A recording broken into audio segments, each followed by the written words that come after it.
Good morning, and thank you for joining us today, and welcome to Regulation Navigation with Warren Miller, brought to you by ITS. This webinar series is centered around regulation-related topics that cover a high-level compliance requirements and give you an opportunity to learn something new or validate what you may already know or ask questions that affect your operation or that you may have in your role. Today, we're going to give you an inside look at the federal rulemaking process and how regulations come to be created and then enforced by the Department of Transportation's Pipeline and Hazardous Materials Safety Administration, or PHMSA. Specifically, we're going to be diving into the latest notice of proposed rulemaking that just dropped a couple weeks ago, or officially was published to the Federal Register last week, or this week. That was titled the Gas Pipeline Leak Detection and Repair NPRM. So we're going to dive into that. Warren's done a great job analyzing that high level. Before we get started, just a little bit of housekeeping, as we always do, to ensure this experience is beneficial for all of us. This session will be recorded. As a gentle reminder, the information and views expressed in this webinar series may be opinion and do not constitute legal advice, and should not be utilized as your only source of information. Please review the disclaimer that's on screen, and before acting on any of the advice given, or seek guidance from your legal counsel or other applicable experts if you have particular questions, issues, or concerns.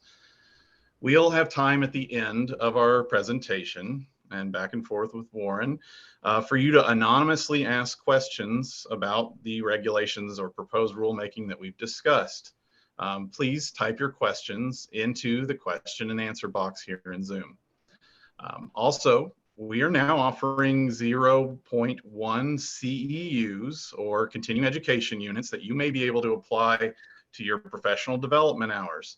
After the webinar, we'll be sending out a feedback form that you can fill out and return to us if you'd like a certificate for those CEU credits.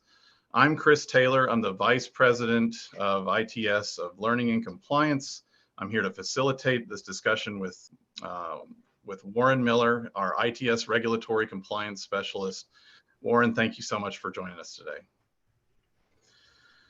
Well, let's get going. Warren, as a former federal regulator, you're certainly no stranger to PHMSA. Can you give us a quick roundup of your experience with PHMSA and why you're especially suited for leading this particular webinar topic today? Well, morning, Chris. Yeah, I joined PHMSA back in 1991. I was an inspector, accident investigator, just whatever they required of us. Of course, it was RISPA back in those days.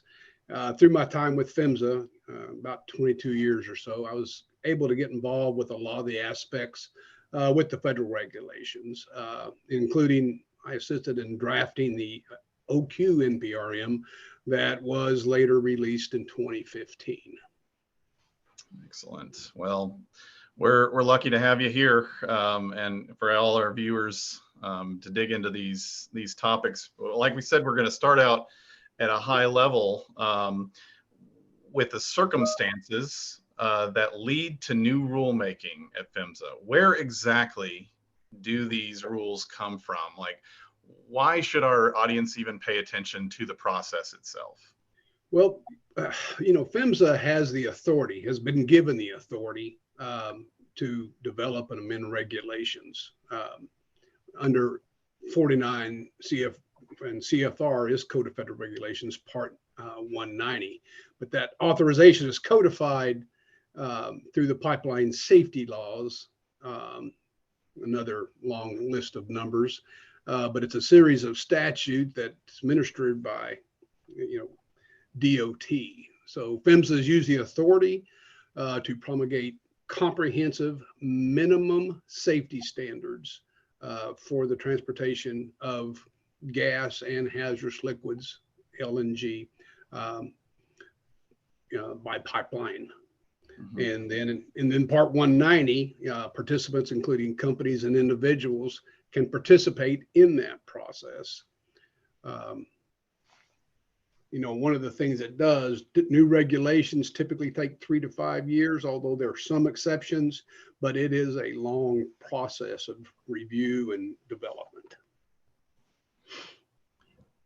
One of the things about it, as many know, San Bruno and Marshall, Michigan events took place in 2010. Of course, we had the mega rule that came out, but although there was bits and pieces after 2010, the mega rule itself, actually parts of that didn't become final until 2020. But there was a lot of meetings, conferences, discussion, development, study before coming up with the 3 parts of the mega rule that we now have in place. Yeah, so that's at least 2 to 3 times over the average for something like a rule like that of its magnitude and impact. Just exactly how does a rule get proposed to PHMSA? Like, I imagine there isn't just one person that's working in government that's coming up with all these ideas, right? The process has to be more complex than people realize. Can you tell us more about it? Well, one is the administrator of PHMSA, or actually Office of Pipeline Safety, through the information that they find out during inspection and investigations on their own. Certainly other agencies or federal officials can request regulation changes, such as Homeland Security and the cybersecurity issues that are going on right now. Then there's the congressional mandates, which call out for new or revised regulations. Sometimes that requires study before, sometimes it's more straightforward. Section 114 of the latest Pipeline Safety Act is what we're going to be talking about later today in this talk. And then certainly there's the NTSB recommendations. Some of these recommendations come to study issues and then develop a regulation accordingly. And again, that takes the time. The mega rule, certainly after the San Bruno incident and Marshall accident, are 2 that play off of that.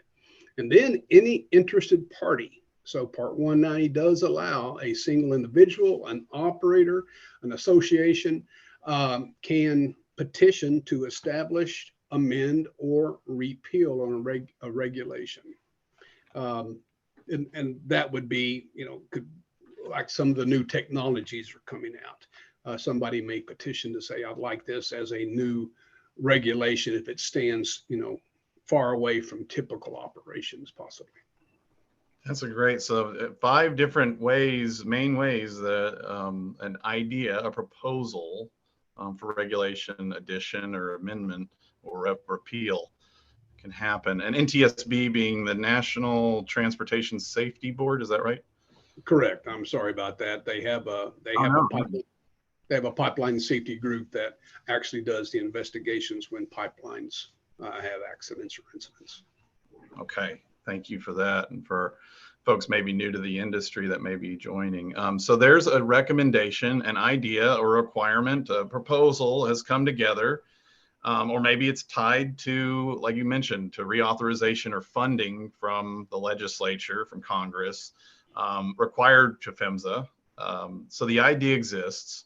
What happens next? Well, to get the rule proposed, the proposed rule into the NPRM stage where the public comments are requested, there's a number of steps.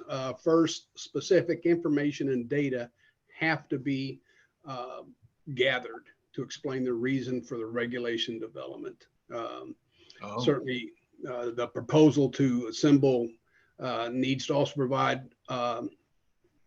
they would be looking at, okay, what's already in regulation? Can we add to that, or do we need to add new sections into that part of the code to address new definitions? So they have to look at, management of change for changing that regulation. And then PHMSA typically facilitates an industry discussion, allowing for oral arguments, informal hearings. And then along that way, they're also letting folks know this is some of the things we're discussing. So, okay, great. So once PHMSA has the rule, it's taking shape, they've checked, okay, we're not making another rule that's not as covered elsewhere. And they kind of have an idea of how to word the rule and where it needs to go in the federal code. It's not like they just suddenly then spring it onto the industry, right? Onto pipeline operators and expect immediate compliance overnight. So how does PHMSA go about adding the new rule? What's the next step? Well, again, they typically present it, through association conferences and other avenues where industry meets. And then PHMSA also meets with the applicable technical technical committees, both gas and hazardous liquid, that are standing committees of operators, public, that PHMSA uses as kind of a sounding board. And they introduce sections of the proposal for their review and vote of support or non-support.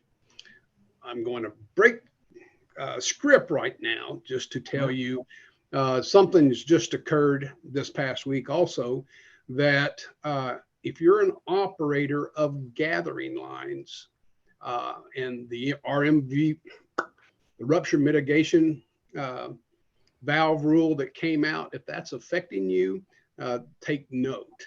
So API and GPA Midstream petitioned the U.S. Court of Appeals in District of Columbia area, challenging the requirements of the RMV rule on gathering lines. It was argued that PHMSA did not provide that information to the committees, that gathering lines were going to be part of that rule.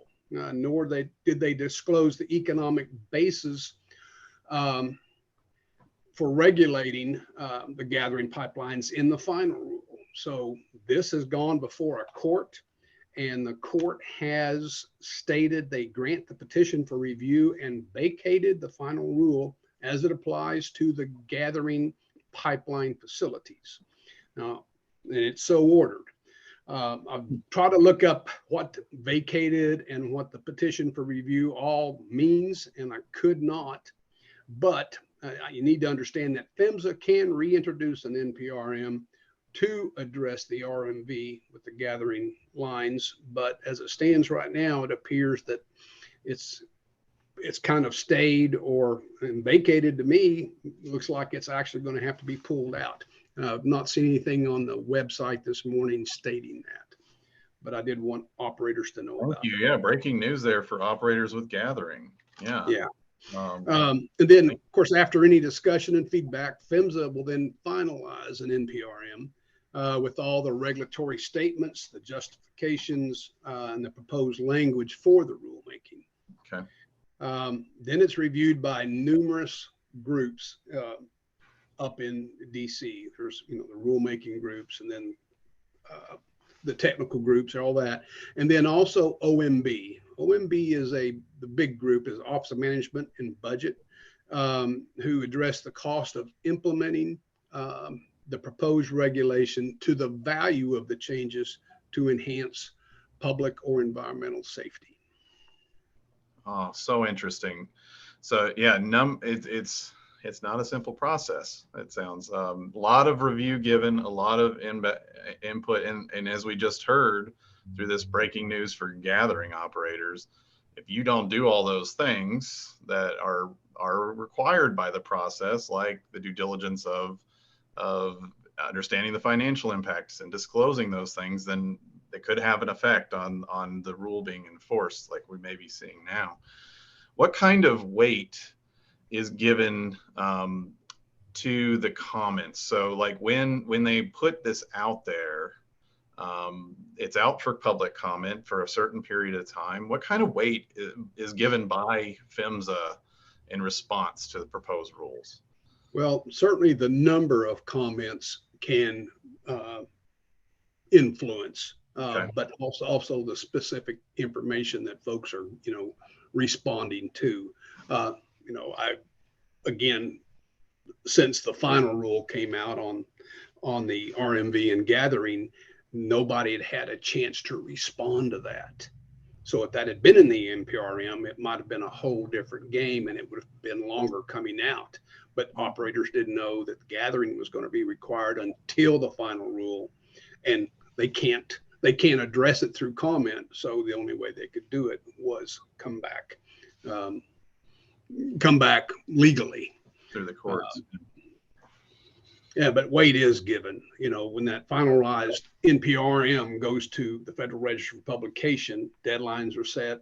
NPRM, on the NPRM for commenting on the docket, which is public. So every comment, it can be seen too. So making sure that each comment that anybody puts out, whether you're an individual, a company, an association, whatever, the public can even weigh in. It counts as one. So if an association of, let's say, APGA with 1,100 members comments, it only counts as one comment. Whereas if all 1,100 members commented, it counts as 1,100. It's again, and it may be the same aggregated point, but it's the fact that more people are weighing in on it. It appears noisier as all the individual voices and contribute. So yeah, keep that in mind.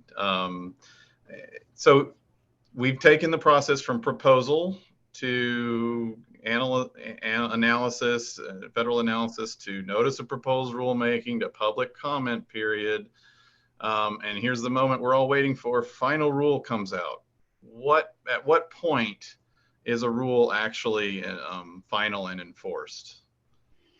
On the very first page, this final rule, when it's sent out by the Federal Register, it provides the deadlines. It's the date it's published is the publication date, and then there is a time frame, which could be 12 months, could be 24 months. Any of you that were around for the OQ final rule, it was actually implemented in 2 phases, so over a period of 39 months. So again, very important to understand what those deadlines, what those dates are. And again, typically now the timelines are 12 months. Some have been shorter in a couple of places or longer. Again, it's at PHMSA's discretion unless they are being pushed. Yeah. Wow.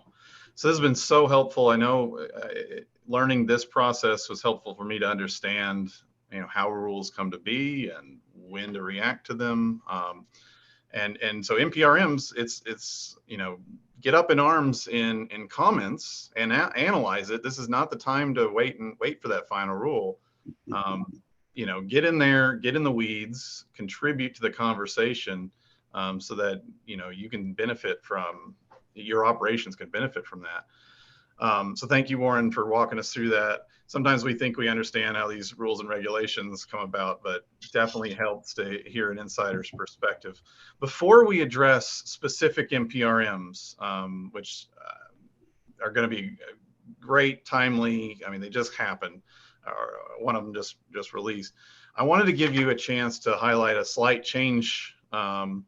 So we all know there are certain thresholds for an incident that must be reported by an operator, such as a serious injury. Now there is new property damage thresholds for gas pipeline incident reporting, effective this July, coming up July 1st of this year. It's now going to be about $10,000 more, right? $139,700 is the new threshold. So what types of we mentioned serious industry or incident, injury as an incident. What other types of incidents could this be, and what are some suggested best practices to follow for response to incidents? Well, and the big thing is this change is threshold. It's going to be yearly. They've got we've got a formula back of Part 191, Appendix A, that shows it. Of course, the public doesn't, or the operators don't even have those numbers. So PHMSA is going to take the numbers that they have by whatever avenue they have to get the factors and plug it in. And I assume this is going to go up on a yearly basis every July 1st. So we need to be kind of aware for that. It also lets the operators know that after July 1st, they could actually have more, less damage and not be part of the reporting threshold. Now, certainly there are other things that will kick it in, not just money, certainly in hospitalization or fatality. So it's that's just one of those important things to kind of keep in mind. And of course, you're probably going to want to update whether it's your emergency plan or your reporting plan, to change those numbers to stay up with it. For inspection. And one thing to also note is that hazardous liquids has not been updated, and it remains at $50,000 cutoff. It was set many years ago, and $50,000 doesn't take long to get there. And the $139,000 doesn't either, especially with facilities, moving facilities, things that, can occur for those costs. Thanks for keeping us posted on what to expect. Now we're going to venture away from what we're pretty certain about and spend some time discussing some recent NPRMs. Again, subject to change. They are not final rules. They are not able to be enforced yet. What can you tell us about the requirements proposed for class location changes for the NPRM that was released in 2020 in October? It's still out there, right? It is still active as an NPRM. The big thing was this was going to allow an alternative opportunity. So if you've got a class 1 changing to a class 3, most operators automatically were having to change the AOP of their pipeline or uprate the pipeline, add additional pipeline if they were trying to keep the same flow, to whatever facility they were doing, town or whatever. Mm-hmm. Now, this is giving them an opportunity to designate that section as an HCA instead of lowering their MAOP. So it'd be considered a high consequence area and then would be treated underneath the integrity management rule with the requirements that are under that instead of lowering their MAOP. So it puts it under a more scrutiny of their program. Now, if an operator doesn't have an integrity management plan, you wouldn't necessarily be able to use this unless you develop an integrity management plan. The comments were due on that one January 1st of 2021. And currently it's been about 2.5 years since it came out as when the NPRM was finished. And we've already talked about the length of time. On the PHMSA website, it actually shows June of 23 as the proposed time that they were going to have the final rule out. Okay. So this can happen any day. So yeah.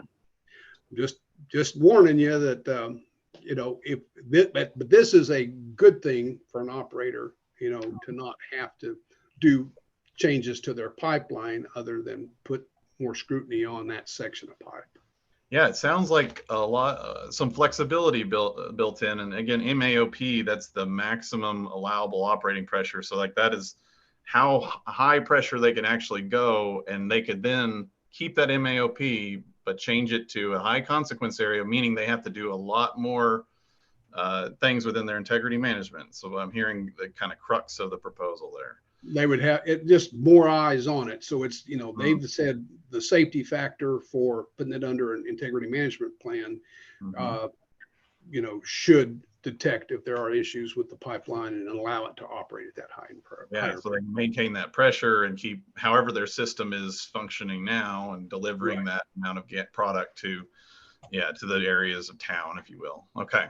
Correct. So yet another example of how long it takes rules to become final, right? Like it's almost been 3 years, and we'll see if it comes out, but it could come out anytime. What can you tell us about the NPRM for gas pipeline leak detection and repair? It was just published to the Federal Register, like we mentioned a few days ago. It's now available for comment, as I understand it. Tell us what's in this thing. So Chris, this NPRM is directly tied to the congressional mandate that came out. It's called Section 113. Most operators have had a questionnaire by either PHMSA or the states about what they're doing with methane emissions. This came out in that law, Protecting Our Infrastructure of Pipelines and Enhancing Safety Act of 2020, which published December 27th of 20. So PHMSA has developed this NPRM in 2.5 years. So depending on the number of comments and PHMSA's review of those comments, this final rule could be, or this NPRM could go final in 2 years, 2.5 years, again, depending on, exactly what they have to deal with when folks come up, make comments. Big thing is, this is all aimed, most of these changes are aimed at reducing methane emissions. Number of changes proposed, and it affects new and existing gas transmission, distribution, regulated type A, B, and C gathering, underground storage, and LNG. So it pretty well covers the spectrum on every kind of pipeline.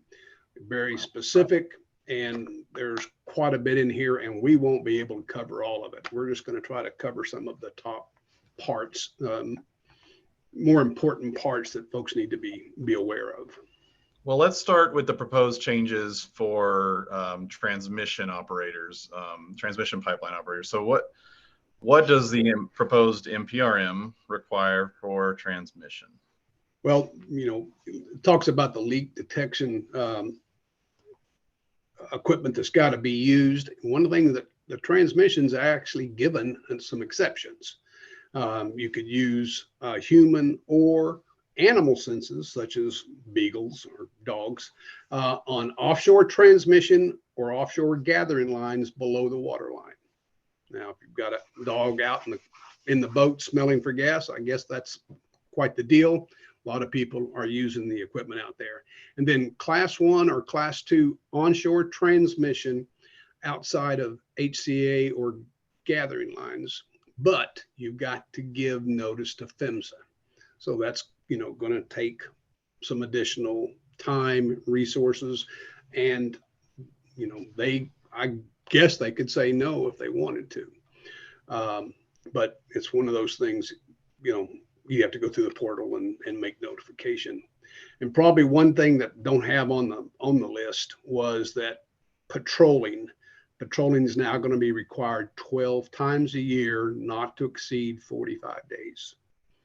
Oh, that's wow. Quite a difference than the yearly. Yeah, that's what I mean. Yearly patrol, or depending on, or whenever you had to for your class. Yeah, I imagine technology will play a great important role in that, as drone surveillance and other aerial patrolling, and automating it even becomes more prevalent to be able to answer to that. You bet. I think there's also a requirement of certain detection equipment, right? Up to certain to catch up with new technology, up to like 5 parts per million devices, something like that as well. Yeah, they've been very specific about the equipment and what's going to have to be done. So much more specifics coming there. So what do you anticipate changing for distribution systems? Well, the big thing for distribution is that leakage detection equipment must be used. So they're not going to allow that sense of smell to be used as the only methodology for determining if you're, for gas leakage, you don't, so, or not just, dead grass on the, on the right of way, things like that. You've actually got to use equipment. So this will require a lot of folks that didn't have that equipment to purchase it, get qualified on it. It's going to make quite a few changes. Business districts, they're going to, it's going to be required that once each calendar year, not to exceed 15 months, gives quite a bit of detail about different areas, the cracks in pavement, sidewalk, any locations where an opportunity of finding gas leaks, and it spells it out, even defines some of these locations with new definitions. Okay. I think the big one is the non-business districts. Leak surveys are going to have to be conducted every 3 years, not to exceed 39 months, unless a shorter inspection interval is determined by the operator. Their integrity management plan would typically, change that. And then there's also the regular leakage surveys. So they'll have to be conducted once each calendar year, not to exceed 15 months, on pipe that is not cathodically protected, subject to 465E. Pipes that certainly are known to leak for their material or history. And this would be that the operator knows about. But PHMSA called it out to say including cast iron, unprotected steel, wrought iron, and historical plastics with known issues, design or past operating and maintenance history. So I think you're going to have the push for anything that's known nationally plus what the operator has themselves. That'll have to be kind of included together. And then if an operator has a distribution system that's protected by anodes only, going to have regular leakage surveys once every year on that. Wow. Start doing the stretches, y'all. Now, again, this is not final rule yet, but you're going to be getting out there, it sounds like, at some point.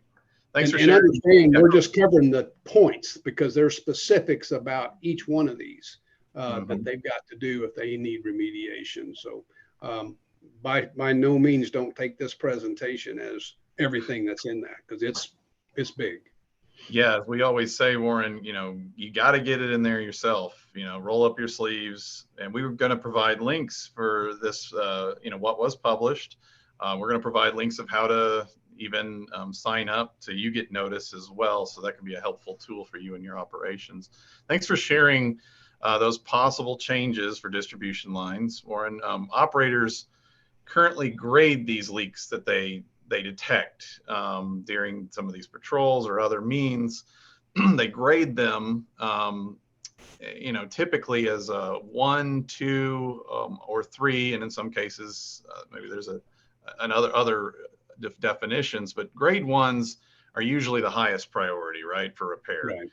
What does this NPRM mean for operators in their timeline for addressing the grade 3 leaks? I guess the least prioritized leaks. It's the least prioritized, but it's going to affect a lot of operators hugely. So understand they've added a new section, 192.760, with specific requirements for grading and repairing leaks. It's brand new.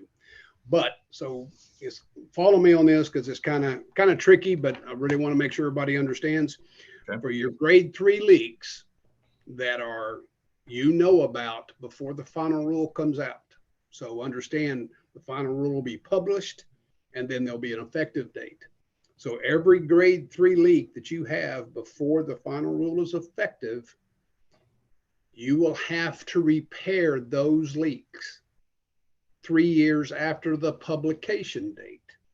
So yeah, and that's the point that's important. So let's just say the final rule would come out in May of 25, and then the final rule would be effective May 26. An operator would have to repair all of their known grade 3 leaks before it was effective by May 28 instead of May 29. That's the difference here that's very important to know. Again, this is not regulation yet. This is why we're letting you know about it. This is why we're going to emphasize commenting about this. Is this something that's, doable? Right. How will this affect your operation? Like, what are your grade 3 leak lists look like? And could you do it all within 3 years? Right. That's the kind of way to be thinking, and giving feedback, industry feedback to the regulators. Yeah. And so then the grade 3 leaks that an operator would find after the final rule is effective, they've got to be repaired, from then on would have to be repaired within 24 months of detection. So once they found that, they've got 24 months. They can't monitor it from here till eternity. They have deadlines. And then all these grade 3 leaks are going to have to be reevaluated every 6 months until they're repaired. So yeah, you've got 24 months to repair it, but you're going to have to go back out every 6 months to reevaluate it, spending, time, equipment, all that to keep. So the drive is to not have grade 3 leaks on your system. Again, this is, pushed from minimizing methane emissions. Yeah. Wow. So, and like you mentioned before, we're just touching the high level here. There's a lot of detail, and I think it's what's the entire document is how many pages? 90 pages or? Yeah, it's 90 pages, but the last 8 pages are the actual changes of language in the regulation. So whether it's been amended in a certain section or added onto, like that 760, it's laid out. The first 82 pages, it's all about the reasoning why. Background justification. All the justification talks about, why, what's all been done, prior to. But again, I want to make sure you understand there's so much more in this document. And I've just covered portions of it. So it did by no means all of it. We're going to give you a link to, get this document so you can see it. And, it's in the regulations format, so that won't be something that's foreign to you. But I can't impress upon enough how important it is that your company review this NPRM and make those public comments if you have any concerns or suggestions. But there's a few things I want you to remember. Each submission counts as one. If your association make comments for 75 operators, it only counts as one to PHMSA. Your submission stating you don't like the change is not the kind of comment PHMSA is looking for. They're looking for those alternative languages, suggestions, make them. If, 3 years is too soon, or, if there's just a lot of areas that, operators can say, we can't do this in this time frame, or, is there any latitude here? Again, constructive.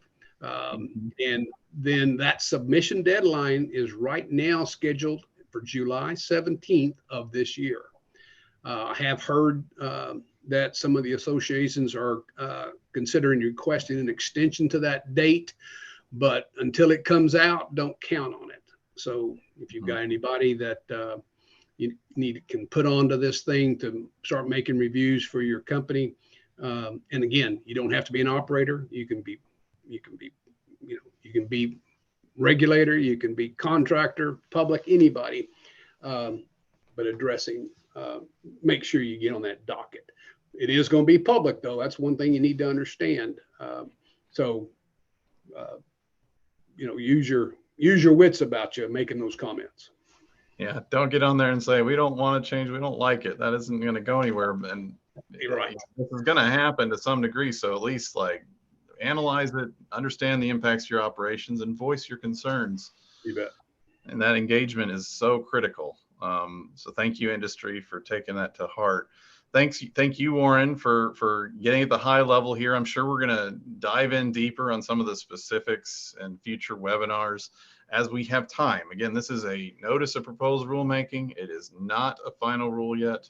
It is not enforceable yet, but you need to know what's in it. It's time to enter your questions that you may have. I see we have a few already, so go ahead and use that Q&A chat function of Zoom. Again, those will be anonymous, so you can ask anything you need, especially what we covered or something else, semi-related. And note, if we run out of time to answer your question, we'll follow up with you individually after the webinar. So while we wait for you to put in some more questions, let's recap on the 5 main topics for this webinar. Warren, take us away. There are 5 ways, there may be more, to originate a rule. Again, congressional mandates and NTSB recommendations are probably the most that start the rule making, but PHMSA can have their own initiatives. We do occasionally have them from other agencies, and then public or operators can initiate a request for something for new technology and that type. Again, the NPRM includes a public comment period, which is NPRM is notice proposed rulemaking. Sorry, there's so many acronyms, but this industry lives on acronyms. They drink it for coffee. The NPRM includes a comment period for PHMSA's review, which may lead to amendments to the proposed language. So again, don't be afraid to put something down because it may be the idea that they hadn't thought of. PHMSA does reply to the comments and provides their perspective in the publication of the final rule. Typically, it's aggregate. This many people said they didn't believe that. As an example, this 15 operators didn't believe that the 3-year, 39-month window was adequate. They felt like it needed to be longer. PHMSA either agrees or doesn't agree. That's how they will, and it will be. That's why the final rule will probably be much longer, because it does have to address the comments in aggregate. Then the upcoming changes included in the, we talked about the upcoming changes that were in the updated property damage threshold. And then again, we talked about the NPRMs for the class location changes and leak detection and repair. Really feel like that class location change notice proposed rulemaking will come out pretty quick as a final rule. Again, that's actually given some latitude to go in a different direction instead of having to change that MAOP. And then I can't emphasize enough how important it is to participate in that public comment period for this notice proposed rulemaking on this leak detection and repair NPRM. It's going to affect a lot of people a lot of different ways. So I really want you guys to get out there and look at it. Yeah, the themes to me from that latest NPRM, again, notice of proposed rulemaking, it seems find it and fix it faster. Like that is the crux of it. If it has gas in it, it's a pipeline, find it and fix it faster. Be checking more often and use updated equipment to do so. Thank you for the recap, Warren. We'll send out these takeaways and include that link I mentioned before to the Federal Register, where you can sign up to get these notices yourselves from the government. And we'll be following up with that email. We'll also be, don't forget about, here's another acronym, CEUs, continuing education credits, units, or credits for your professional development. You can request those by simply filling out the feedback form that will also include on that email. So look out for that. We're happy that you attended. Thank you so much. At this time, we'd like to talk through again any of your questions that you may have. So put them into the Q&A chat. We'll be looking through. We have at least 2 so far. Again, if we don't get to your question here on air, we'll be sure to follow up with you individually. So as we can give you a moment to pose your questions. I'd also like to mention that industry experts from GTI Energy, that's the Gas Technology Institute, they've recently rebranded to GTI Energy though, have partnered with ITS, us, to create a training series for pipeline safety management systems, or PSMS. These are interactive, voice narrated, computer-based trainings, and they're aimed at all levels of a gas company. So not just your field personnel. It's not just like, technical training. or OQ refresher training, or all the, that it is for anyone in your company, including leadership and management. These trainings modules emphasize the importance of the theme of PSMS, which is continuous improvement, safety processes, and covering all the elements that are outlined in the American Petroleum Institute, or API, recommended practice 1173. 17 training modules. They're about to be available right now in our system. It's going to be a really great thing for the industry. So let us know if you're interested. We'll get you hooked up. Our follow-up email will also include information about that. All right, now to the questions. So first question, Warren, I think this one might be a little easier. Does PHMSA expect the lines that I imagine that are being leak surveyed to be physically located ahead of doing the survey? What, do you know anything about that? Although there's no requirement to locate them, an operator should be providing, if whether their own employees are doing it or they're having third-party help or contractor, there should be some mapping available to make sure that the leak detection equipment is actually above the operator's lines. But if be locating beforehand, I don't think that it would be not a regulatory requirement. Thank you.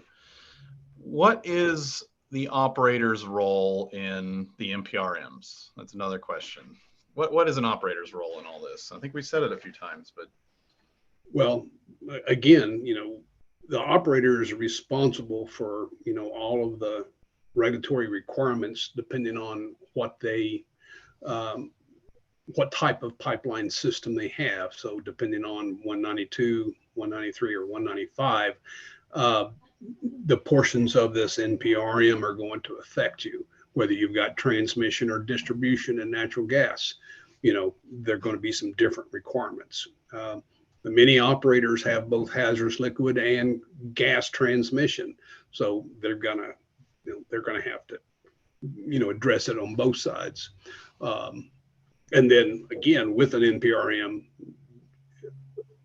you have that opportunity to say, no, that's not right, or it's going to cost us this much to do it. You've only said it's going to cost this each operator this much, but out here in let's say West Texas, you've got all these class 1 locations, and I'm still going to have to do a patrolling 12 times a year across the desert. That's you're either flying it, you're getting equipment to drive it. I mean, that's where each operator's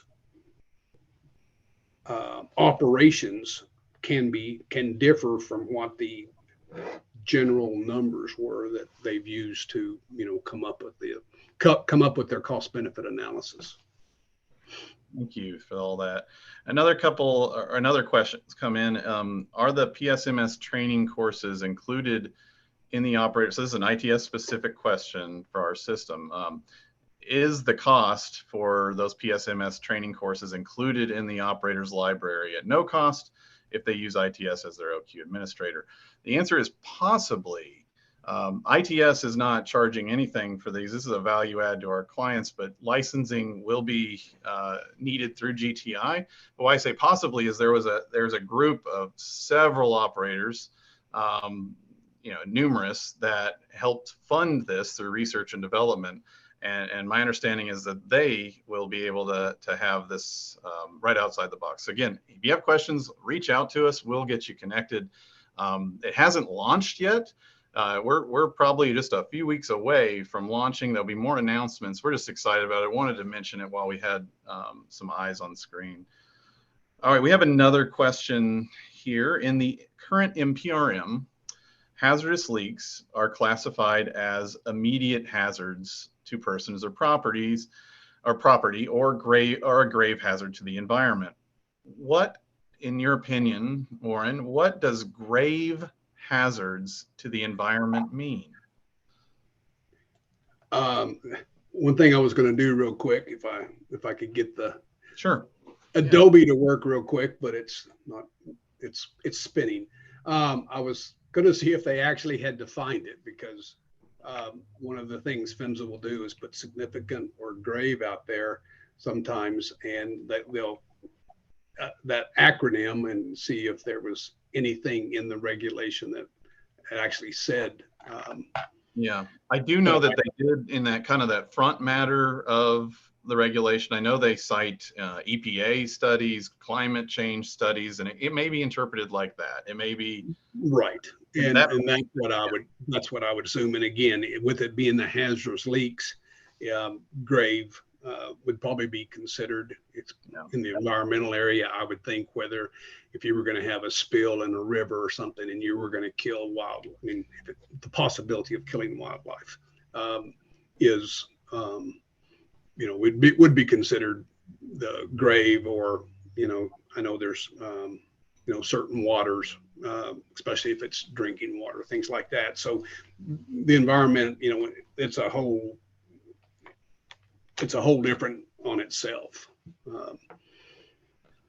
yeah, I can't, but I will tell you, I was on a oil leak one time, and the people were bathing the water moccasins, cleaning them off. And that was the one area where I didn't quite understand. I wouldn't have the nerve to clean a water moccasin. Yeah, what's the technique on that? Like, you hold it by the back of the neck and there you go. bring it down. Yeah, man, I wouldn't want that job myself either. But all right. Well, good questions, folks. Thanks so much. Several times folks have come up with questions after the webinar. We encourage those. Please send them in. Warren gets with you individually. And, Warren also has a number of consulting capabilities as well. So if you need your plans looked at, your programs looked at, any mock inspections, you name it, we can probably do it. Please get engaged with us. Thank you, Warren, so much for your time, your expertise, and sharing with the industry. Thank you all for being here. This is almost 3 years of webinars we've been doing. We get great feedback, and that hey, give us some cheerleading, y'all. It always feels so good when we know that this has an impact on you. Our next one will be, mark your calendar, it's going to be on August 9th. Subject to be determined. We want to make it timely and relevant. We're going to let this summer play out a little bit before we decide on exactly what we're going to talk about, but we got so much to talk about. This NPRM, like Warren said, we just hit the high level. We may dive deeper into that, or we may have a final rule to discuss that comes out in June. So again, stay tuned. We'll keep you posted. Thank you so much. Stay safe out there.